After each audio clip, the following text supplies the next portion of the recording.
experience is that I would say that it's okay, because this is the immediate thing that pops into my head, that it's okay for you to, I had I had a dream and a picture of what it would look like to be a mom, and sometimes that carries out in the way that you think that it, or that you always thought that it would, I suppose, and sometimes it's different. So for a lot of people, for a lot of women, you might imagine yourself becoming pregnant, being excited with your husband and becoming pregnant and bonding with the baby for 9 months. And, if you're the husband, like being able to support and, I don't know, sing to the baby like while they're growing and all of that. And, deliver a beautiful bundle of joy that is, when you look at them, has your eyes or your husband's smile or your curls or, and that was a big dream of mine, honestly. And I think for a lot of us, so to me, I would say that a huge part of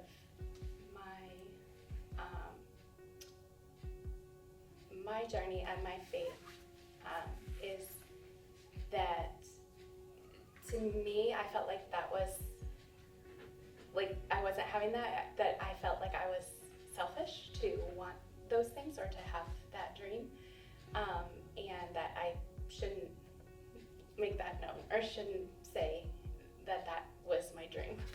And I want to say to any of you, if that is your experience, that it is okay to want that. It is not selfish.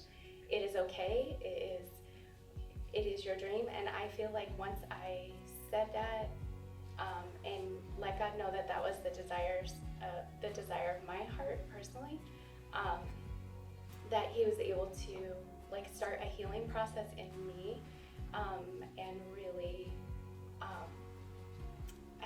start a beautiful process of even mourning, just with a lot of areas of your life that you might have had a dream about, or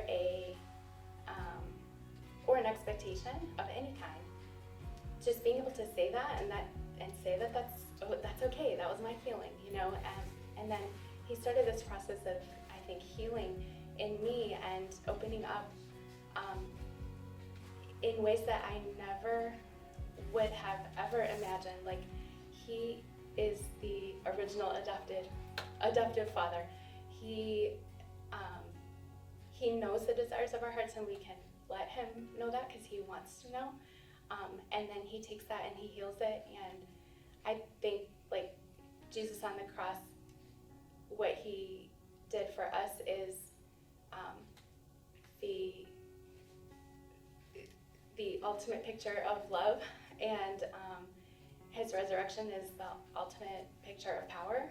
And in my life, all of that love and that power was made known more to me at that point, because knowing that you would love, I was super excited to adopt, but knowing that I would love these two children when I met them, I can't even, there's no human way, it is not humanly possible for me to have known that love before. It was all from Jesus, the way that I knew that He would love them and care for them forever. He made that love so much more known, and that He's in my life loving me in that way, and I'm able to see the beautiful creation that He has made in them. And I just never would have been able to come up with that on my own. And so I feel like it's okay. The process is really important in your life, and naming those things along the way, letting God have those things along the way. He has this whole process, and it is more beautiful than you ever, no matter how it ends up, if you get pregnant and give birth your baby, if you have, many biological children and adopt, if you foster, if you end up adopting one child or many, just however it works out, it's God's plan, and to be able to trust Him along in that the process is super important, and that's what I have to say. Yeah, well said.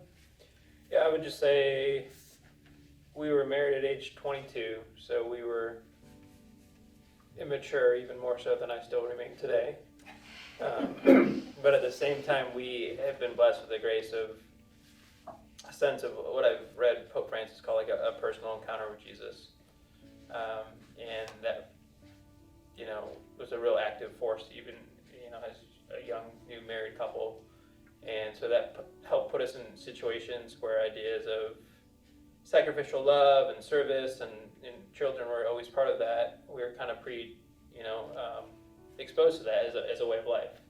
And then to Cassidy's point, when our original vision somehow got thwarted, right, in our mind.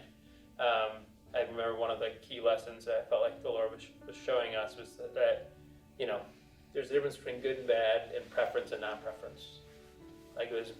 There were times and temptations where we felt like, gosh, this wasn't our first preference, and there's a temptation to immediately call that bad, right? And there's been continue to be multiple points in the journey where it's really, really hard, and that doesn't mean bad either, right? So to take a step back, like Lord's given us perspective, that it served us well as parents, that just because it's not our first preference, it's not bad. And so that, I think, was really important for us to work through in our walk with Jesus and our walk with each other. And certainly for me, I think part of the duration of our journey was in part due to, the Lord knowing I needed to get ready to become a father. So there's lots of refining. And I'm still not holy enough to be a father, but He brought me along almost to the point of how great Cassidy is.